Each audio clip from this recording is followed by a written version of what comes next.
Nagsasagawa ng mass awarding ng Certificates of Compliance ang Department of Labor and Employment sa libu-libong kumpanya sa bansa bilang bahagi ng labor compliance system ng ahensya. Itong balita ni Rosalie Cos.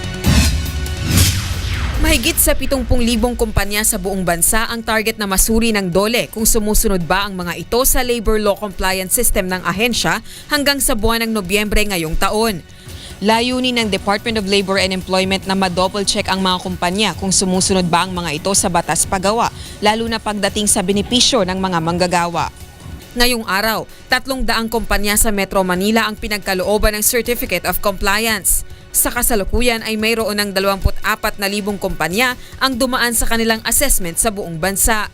Ayon kay Labor Secretary Rosalinda Baldos, isa sa mga major reform ng Administrasyong Aquino na masuri ang mga kumpanya sa kanilang pagsunod sa batas, ngunit hindi nangangahulugan ang pagkawala ng hanap buhay ng mga empleyado bilang epekto ng assessment. Lahat ng batas na kumikilala ng karapatan ng mga manggagawa at nagbibigay sa kanila ng benepisyo, kailangan din na inyong naipapatupad at nakukuha nila ang mga benepisyo na ito sa tamang panahon at sa tamang amount.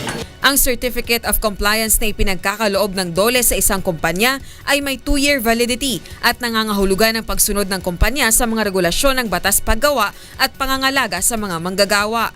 Anila sa ngayon, proactive at developmental approach ang ginagamit ng DOLE upang huwag mapabigatan sa pagsunod sa labor law ang mga negosyanteng karamihan ay nagmamay-ari ng micro, small at medium enterprises sa bansa.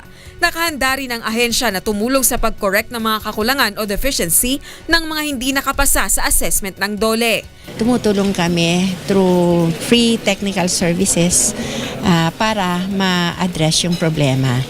At yung approach na ito na ikinumbay namin doon sa enforcement, kinikilala sa buong mundo na the only system in terms of ensuring compliance with labor laws, with labor rights.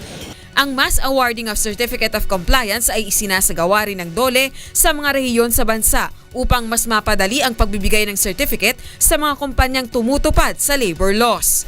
Rosalie Cos, UNTV News, Worldwide.